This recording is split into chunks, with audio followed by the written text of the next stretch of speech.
Have you ever wondered why some people work hard all their lives yet still struggle financially, while others manage to achieve wealth and freedom with seeming ease? According to Robert Kiyosaki's, it often comes down to the mindset and knowledge we have about money. Kiyosaki tells the story of his two fathers. One he calls his poor dad, and the other his rich dad. His poor dad, his biological father, was highly educated and had a steady job, but he was always worried about money. His rich dad, the father of his best friend, had very little formal education, but became a successful entrepreneur. The stark difference in how these two men thought about money and life gave Kiyosaki an education you won't find in any school. Today, I'm going to share the key lessons from with you in a straightforward conversational way. By the end, you'll understand the core principles that can help move toward financial freedom, just like they helped countless others. Rich dad, poor dad, rich dad, poor dad. Lesson 1, the rich don't work for money. This is the first and perhaps most famous lesson from the book. When Kiyosaki was a 9-year-old, his rich dad began teaching him and his friend Mike in a rather unusual way. He had the boys work in his small convenience store for a very low wage, just 10 cents an hour. Even back in the 1950s, that was almost nothing. The boys dutifully cleaned shelves and did chores each week until young Robert's patience ran out. He felt he was being exploited for tiny pay and grew angry. Finally, he confronted Rich Dad and demanded a raise or said he would quit. Rich Dad chuckled because this was exactly the situation he had engineered. Instead of giving a raise, he said, "How about I pay you nothing?" and invited Robert to continue working for free. Robert was shocked. Work for nothing? It didn't make sense. But he stayed on a little longer, and something interesting happened. Because he was no longer focused on the small paycheck, he started noticing opportunities around him. One day, he and Mike saw that the store was throwing away unsold comic books. The boys got permission to take these discarded comics home. They then set up a little comic library in Mike's basement, charging neighborhood kids a few cents to read as much as they wanted. In no time, the money those two boys earned from their comic book library far exceeded the pittance they had been making at the store, and they only had to work a few hours a week to run it. This was Robert's first lesson in making money work for you, instead of you working for money. When Rich Dad said the rich don't work for money, he didn't mean the rich don't do anything. He meant that truly wealthy people learn to harness money as a tool. They invest in assets that generate income, so they aren't solely dependent on a paycheck. In contrast, many of us, like Kiyosaki's poor dad, get trapped working long hours, chasing pay raises, and then spending that income on bills and comforts. It becomes a cycle. You work for money, then you spend it, and you have to work again. What Kiyosaki calls the rat race. What keeps people stuck in this loop? Rich Dad explained it's often fear and desire. Fear of not having money makes us get up and go to work every day to secure a paycheck. Then desire or greed makes us want to use that money to buy conveniences or luxuries. As soon as we get a raise or a bonus, we tend to spend more. The result is a continuing cycle of work, earn, spend, repeat. If you let fear of poverty and desire for instant comfort drive you, you'll never escape the rat race. Rich Dad wanted Robert to see that by overcoming those emotions. By not being controlled by the fear of having nothing or the temptation to spend everything, he could start to spot opportunities to make money in smarter ways. The little comic book business was a simple example. The opportunity was there, but the other store employees, focused on their wages, didn't see it. Robert and Mike learned to look for ways for money to come in without them grinding for every dollar. Ask yourself, are you working for money or is your money working for you? This question is at the heart of the book. If every dollar you earn comes from your direct labor, you will always need to keep working to survive. But if you can invest some of your dollars in things that earn more dollars for you, even while you're sleeping or on vacation, then you're on the road to financial independence. The rich understand this difference. They still work hard, especially at the beginning, but they work hard building asset columns, things that put money in their pocket. So eventually their assets are doing the earning for them. We'll get more into assets next. Lesson 2, financial literacy, know your numbers, assets versus liabilities. Rich Dad often said that financial literacy, understanding financial concepts and accounting, is vital. The most important concept to grasp is the difference between an asset and a liability. In simple terms, an asset is something that puts money into your pocket, whereas a liability takes money out of your pocket. Sounds simple, but many people get it wrong all the time.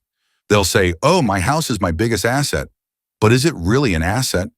Does it put money in your pocket every month? Or does it actually take money out? Unless you're renting out part of your house or using it to generate income somehow, it's likely a liability. It drains money in the form of mortgage payments, property taxes, maintenance costs, and so on. This doesn't mean a house is bad. Owning a home can have long-term financial benefits, but it's not an asset in the rich dad sense unless it earns income for you. Rich Dad's definition was very cash flow focused. If it brings money in, it's an asset. If it sends money out, it's a liability. Using that rule, a lot of things people traditionally call assets aren't really assets. Your car, for example, is not an asset.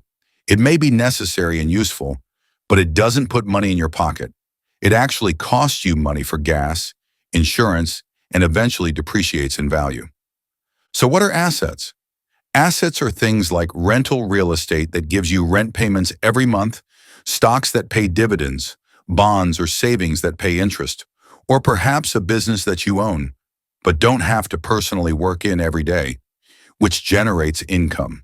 These are investments or creations that, once set up, continuously bring money to you. Rich people focus on buying or building assets.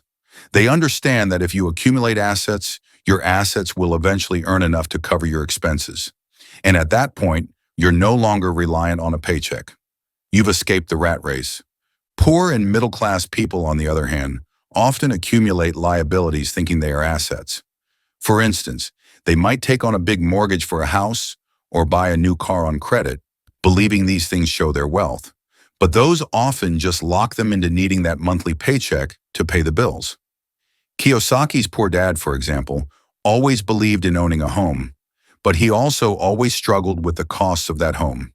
Rich Dad wasn't against nice houses or cars, but he would say, buy assets first, then use the asset income to buy luxuries. So a practical takeaway here is, make a habit of acquiring assets and minimizing liabilities. When you earn extra money, instead of immediately buying a bigger TV or a new gadget, liabilities or at best neutral items, consider investing in something that has the potential to make money for you. It could be as simple as buying a few shares of a dividend stock, or investing in a small rental property, or even starting a side business online. Even a small asset is the seed of your financial freedom. And keep track of your personal finances. Write down your income, your expenses, your assets and liabilities. Ensure you truly understand whether something you own is putting money into your pocket or taking it out. Financial literacy is about reading numbers, your personal financial statements, and telling the truth of your financial story. Once you can do that, you can start improving the story. Lesson 3. Mind your own business. This was Rich Dad's way of saying, take care of your own financial growth. He didn't mean it in the sassy way we sometimes use that phrase. He literally meant, look after your own business. Even if you have a full-time job working for someone else, you should always remember to build your assets on the side. You are the CEO of your own financial life. Many people spend all their years working for somebody else's company and neglect to invest or create anything for themselves. Rich Dad warned that if you don't mind your own business, you could end up retiring with little to show for all those years of hard work beyond maybe a small pension or Social Security, which may not be enough. For example, you might be a great baker working at a bakery. Minding your own business might mean that in your off hours, you slowly build up a side hustle, baking custom cakes from home and selling them. Or you save money to perhaps open your own bakery one day. Or it could be as simple as taking a portion of every paycheck from the bakery and investing it in index funds or rental properties. The idea is that your job is your profession, but you still need to build your own business or asset column. Don't confuse the two. You can be the best employee ever, but when the company is done with you, they're done. Your security lies not with your employer, but with you and your ability to accumulate knowledge and assets. So no matter how busy you are with your job, set aside time to focus on your personal financial portfolio. Start minding your own business by tracking your net worth, setting financial goals, and working on projects that advance those goals. Lesson 4. The power of corporations and tax savvy. One of the more eye-opening parts of Rich Dad, Poor Dad is when Kiyosaki talks about how the rich use corporations and tax laws to their advantage. Now, we won't dive deep into tax code here, and taxes vary by country, but the principle is that the wealthy understand the rules of the money game and use them, while the average person often doesn't even realize what game is being played. For instance, Rich Dad pointed out that a corporation, or a business entity, can pay for expenses with pre-tax money, whereas you and I as individuals pay for things with after-tax money. To illustrate in a simple way, if you own a small business, many of your costs, your phone, your car mileage, maybe a portion of your home if you have a home office, could potentially be counted as business expenses. Those come out before you calculate profit and pay taxes. But if you're an employee earning a salary, you get taxed on your full income first, and only then can you spend what's left on your phone, car, home, etc. Over time, this gives the entrepreneur a significant financial edge. They get to effectively buy things at a discount because they're using pre-tax dollars, while the employee is paying everything with dollars that have already been taxed. Furthermore, Kiyosaki explains that when income taxes were originally introduced, they were pitched as taxes on the rich. But the rich, who could afford the best advice, quickly found legal ways to minimize their taxes, often through corporations, real estate, and investing in things with tax advantages. Meanwhile, the middle class, who didn't have that knowledge, ended up bearing the brunt of taxes through their paychecks. Rich Dad often said, "The poor and middle class work for money and then get taxed on that money. The rich invent money and then are taxed on a much smaller portion of it." The takeaway isn't that the rich are cheating. In Rich Dad's view, they're using perfectly legal mechanisms. The takeaway is you can't be financially naive and expect to prosper. Increasing your financial IQ means learning about things like taxes, interest rates, and legal entities. You might not need a corporation right now, but at least be aware that one exists and what it can do.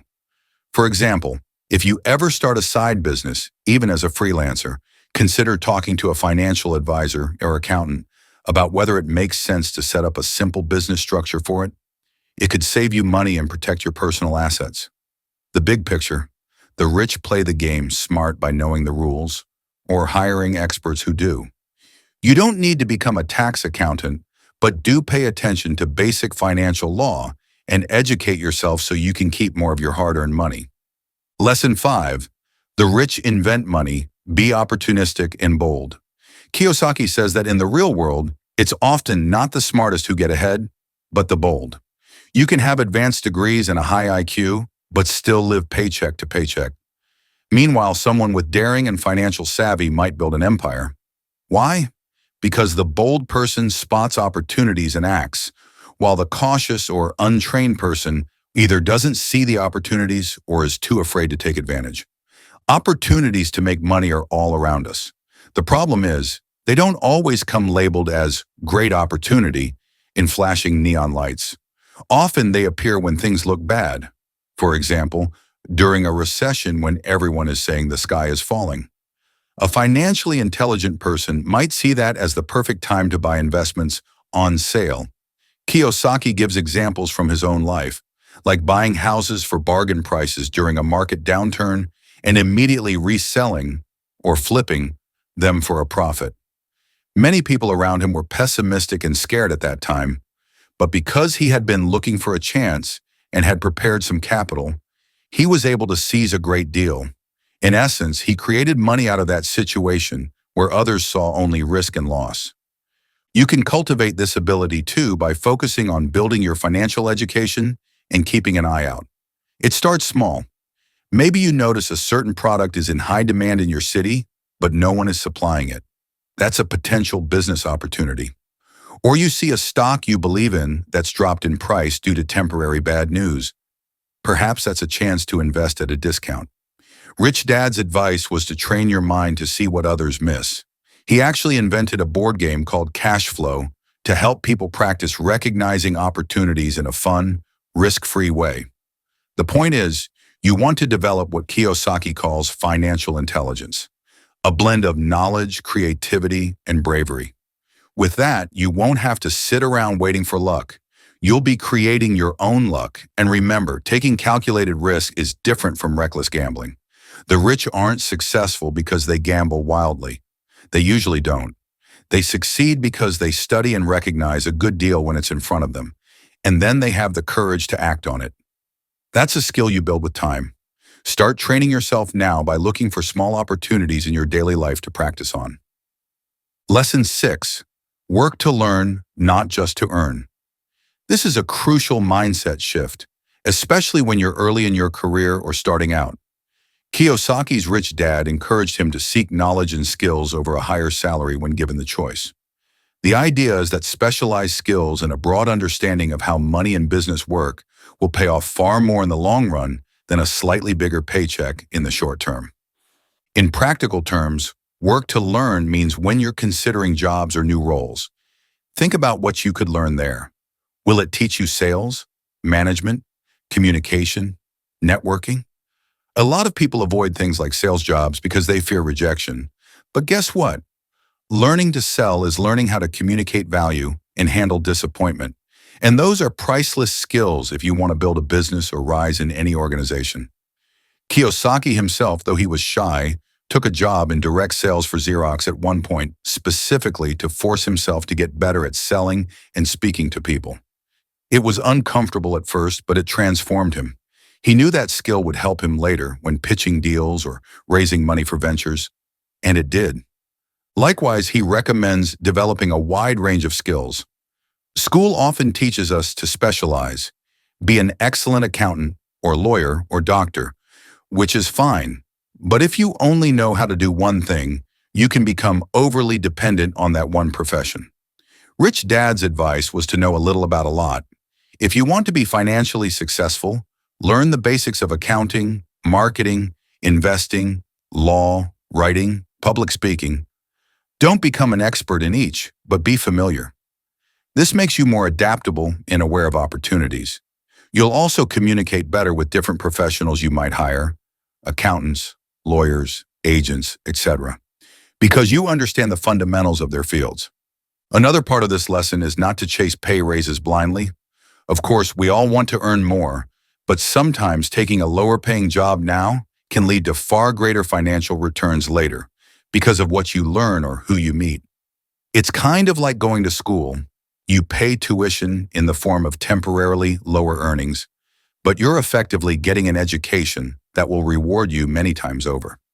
So if you're in a job that has become a dead end in terms of learning, consider stepping outside your comfort zone and trying something new, even if it feels like starting over, or even if it pays less initially.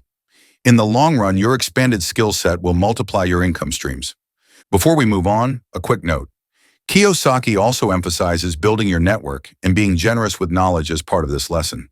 He learned that sharing what you know, teaching others, not only helps the recipients, but it solidifies your own understanding and often brings you goodwill and new opportunities.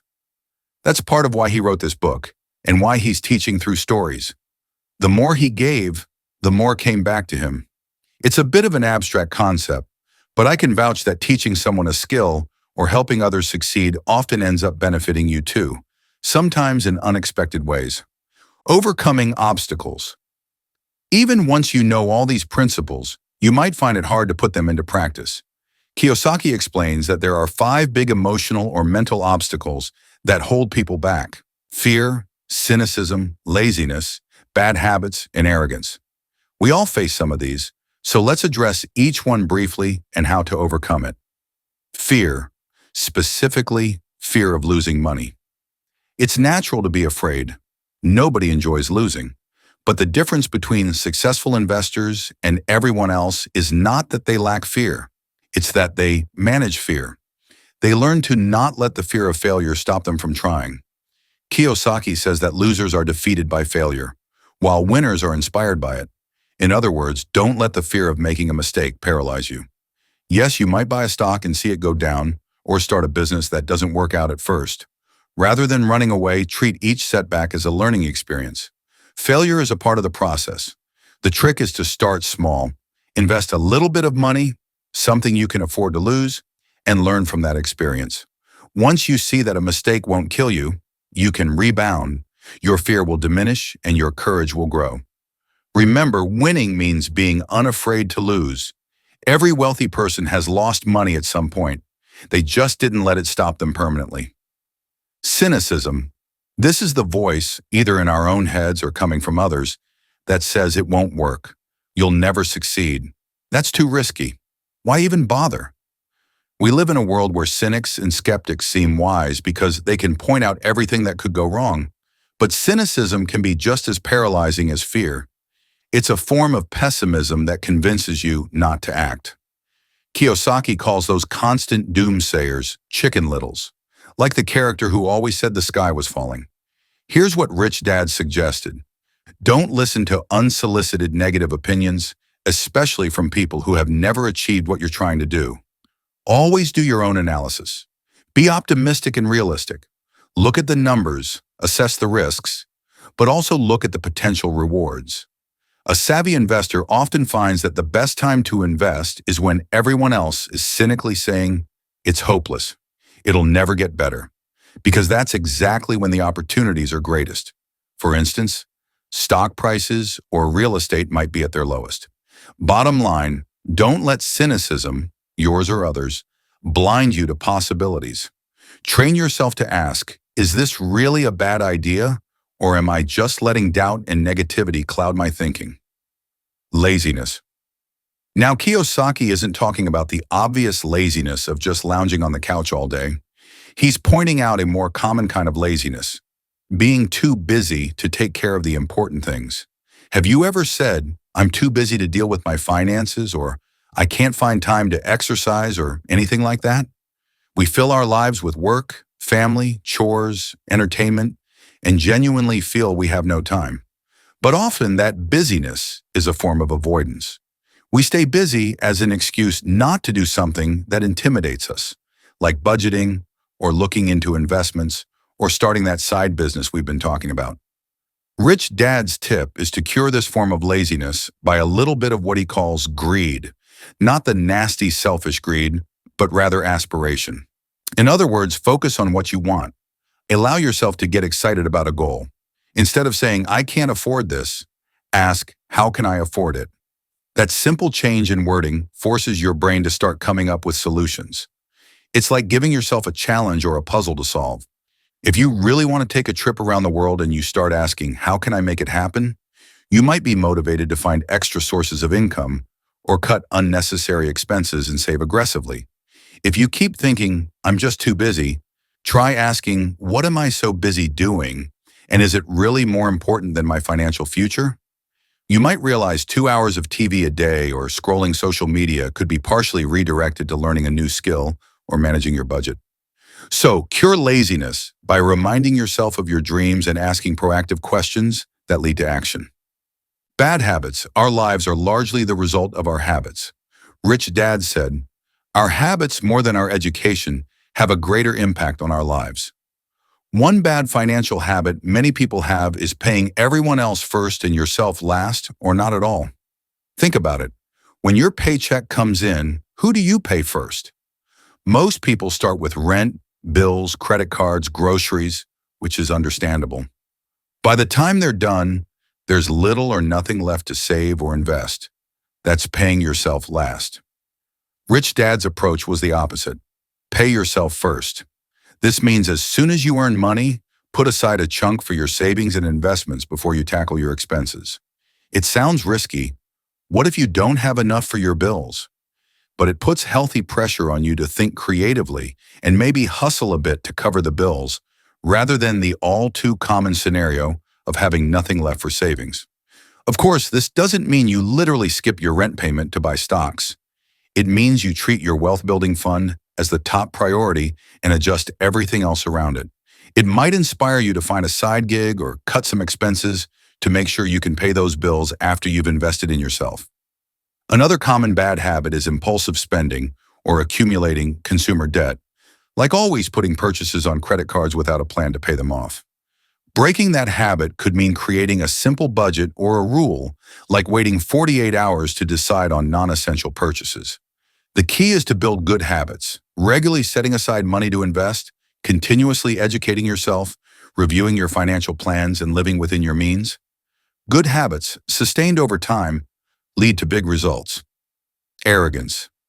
Arrogance is a mindset that what I don't know or understand isn't important. This is dangerous in the world of money. Sometimes people hide their ignorance by acting as if they know it all, and that prevents them from learning. Kiyosaki admits even he has to watch out for this. He says, "What I know makes me money. What I don't know loses me money." So if you find yourself dismissing new financial ideas or saying, "Oh, investing is too complicated for me," check that thought. It might be a form of arrogance or comfort speaking. None of us are born knowing how to read financial statements or how to invest in real estate or crypto or whatever. We all have to learn it somewhere. So the cure to arrogance is humility and curiosity. Be willing to say, "I don't know enough about that. Let me read a book or take a course or ask someone who does know." If you're considering an investment in something and you don't understand it, don't just nod your head and go along to seem smart. Stop and seek clarity. Surround yourself with advisors or mentors who are knowledgeable and listen to them. Arrogant people will often reject good advice because it doesn't match what they think they know. Don't let that be you. Always be a student. The world of money changes, and there's always more to learn. By recognizing and addressing these obstacles in ourselves, our fears, our self-doubt, our procrastination, our habits, our blind spots, we remove the roadblocks that keep us from acting on all the good financial advice we have. This mindset work is just as important as the book knowledge. All right, we've covered a lot of ground. The philosophy of making money work for you, the importance of financial literacy, building assets, entrepreneurial thinking, taking calculated risks, continual learning, and overcoming mental hurdles. Now, how do you put it all into practice? It's time to talk about implementation. What can you do today and in the coming weeks to start moving toward a rich dad way of life? Here are some practical steps to consider. 1. Define your financial goals and find your why. Take a moment to write down specific goals for your financial life. Do you want to be debt-free? By what date? Do you want to have a certain amount of passive income per month so you can leave your 9-to-5 job? How much? And by when? Maybe you want to save for your children's education or for a comfortable retirement at a certain age. Get those goals on paper. Equally important, ask yourself why you want those things. Your why might be freedom, security for your family, the ability to travel, or just peace of mind. Having clear goals with personal meaning will motivate you far more than vague ideas like, "I want to be rich someday." For example, a goal could be, 3 years from now, I want to own 2 rental properties that generate $500 a month each. And your reason might be, so that I have an extra $1,000 income and can work part-time to spend more time raising my kids. When you have a strong reason, you'll find it easier to make the tough choices and stick to your plan. 2. Commit to your financial education. Make a habit of learning about money. This doesn't have to be tedious. You could decide to read one personal finance or investing book every 2 months, or listen to a finance podcast while you commute, or attend a workshop or webinar. Over time, these lessons compound. Perhaps you want to learn more about stock investing, or real estate, or starting an online business. Whatever interests you, dive into it.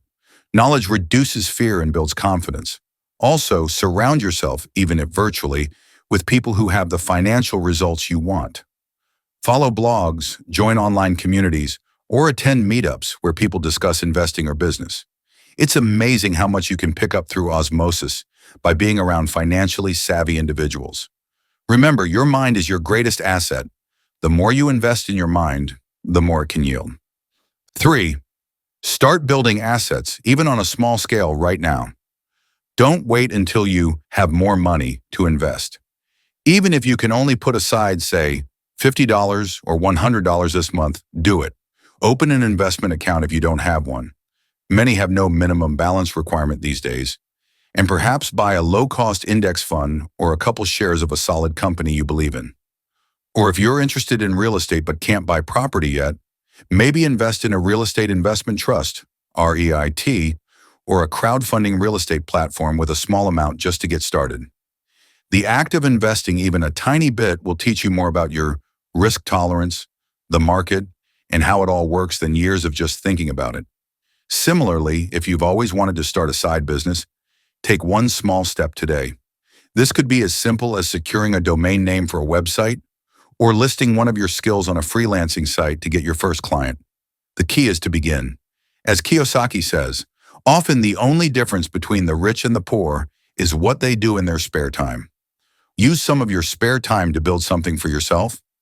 4. Pay yourself first and make investing automatic. A practical tip: set up an automatic transfer or payment to an investment or savings account every time you get paid. Treat it like a non-negotiable bill. This might be a contribution to your 401k or RRSP if you have those, or an auto deposit into a brokerage account, or even a separate savings account earmarked for future investments. By doing this, you are prioritizing asset building. It might feel weird at first. You might think, but I could really use that money for X right now. However, you'll adjust your other spending naturally when you consistently take out your wealth portion first. If you run a little short for bills, you'll be motivated to find a way to earn a bit more or cut an expense. It's like a healthy pressure that ensures you, your future self, get paid. Over time, this habit can accumulate a surprising amount of capital that you can deploy into bigger investments or opportunities that come along. 5. Live within your means, and then expand your means by growing your income. This is a two-part step. Part 1. Avoid falling into the trap of lifestyle inflation, spending more as soon as you earn more. Try to maintain a modest lifestyle relative to your income and funnel the surplus into assets. Part 2. Actively look for ways to increase your income that don't just rely on your boss giving you a raise. This might mean developing a side hustle or part-time business, as mentioned, or it could mean leveraging your skills to freelance for additional money. The idea is to widen the gap between what you earn and what you spend, and then use that gap to invest. For example, if you can earn an extra $200 a month tutoring or doing gigs, and you invest that, in a few years that money could be working and generating its own income for you. Meanwhile, keep your expenses in check. It's not that you should live like a monk with no joys. By all means, enjoy life, but be intentional and prioritize spending on things that truly matter to you while trimming the mindless or status-based spending. 6. Use your assets to buy luxuries. Don't use your paycheck or take on debt for them. This is a fun challenge that comes directly from Rich Dad Poor Dad. Say you want a nice car or a luxury watch or an expensive vacation. Instead of just financing the car or putting the trip on your credit card, which puts you back in the rat race cycle, set a goal to acquire a new asset or boost an existing asset that will pay for that luxury. For instance, Kiyosaki would delay buying a new Porsche until one of his real estate investments or business ventures could specifically cover it with passive income. It might mean waiting a bit longer, but it ensures that the luxury is truly affordable from your asset column, not stealing from your future. You can try this on a smaller scale. Want the latest high-end smartphone? Maybe challenge yourself to create a small new income stream, maybe flipping some items online or doing a weekend consulting gig, to earn the cost of the phone from outside your salary. It's a different mindset. Not only does it prevent bad debt or dipping into savings, it also continuously motivates you to grow your assets. 7. Surround yourself with people who are savvy and positive about money.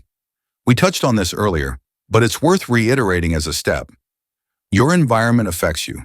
If all your friends are negative about money is evil, or rich people are all crooks, or we'll never get ahead because the system is rigged, those attitudes will subconsciously influence you and could sabotage your progress.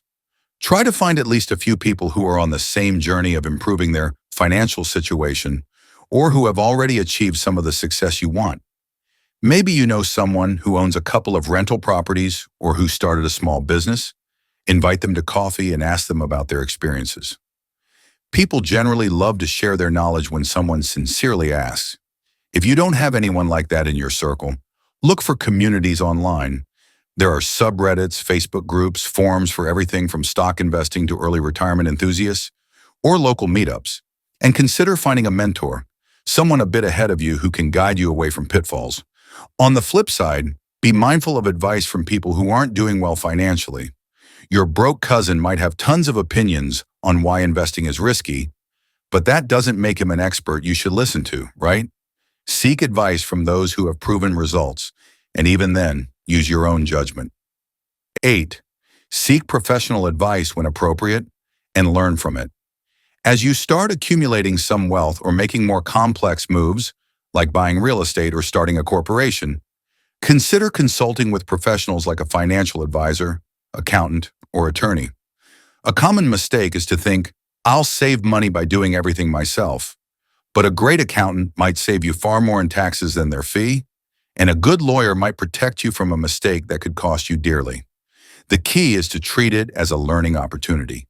Ask questions and understand why they advise what they do, so you become more knowledgeable. In essence, you're paying tuition for a one-on-one class about your finances. Also, when choosing professionals, try to pick those who don't just talk the talk, but walk the walk. For example, if you're hiring a financial planner, you might ask, do you invest in the things you're recommending to me? Or if it's a real estate savvy CPA, maybe they themselves own some investment properties. This isn't a strict rule, but it can be a good filter to find advisors who genuinely understand the investor mindset. Finally, 9. Maintain a mindset of abundance and give back. It might sound counterintuitive in a discussion about accumulating wealth, but having an attitude of gratitude and generosity actually helps keep you on a healthy financial path. Why? Because it prevents greed from taking over and keeps you connected to your values and community. Kiyosaki and his wife always donated a portion of their income, even when they were just starting out, to charities or church. Rich Dad firmly believed in the principle, to receive you must first give. When you give, whether it's donating money or sharing knowledge or helping someone in need, you're reinforcing to yourself that there's plenty to go around, that you have enough to help others.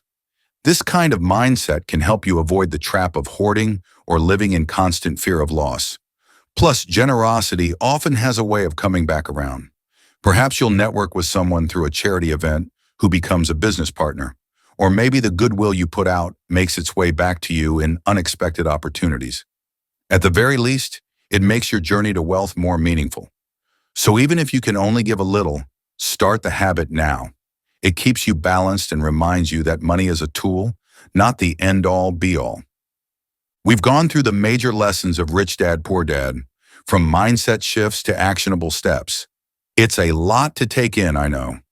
The big idea that ties it all together is this. You have the power to change your financial destiny by changing how you think about and handle money.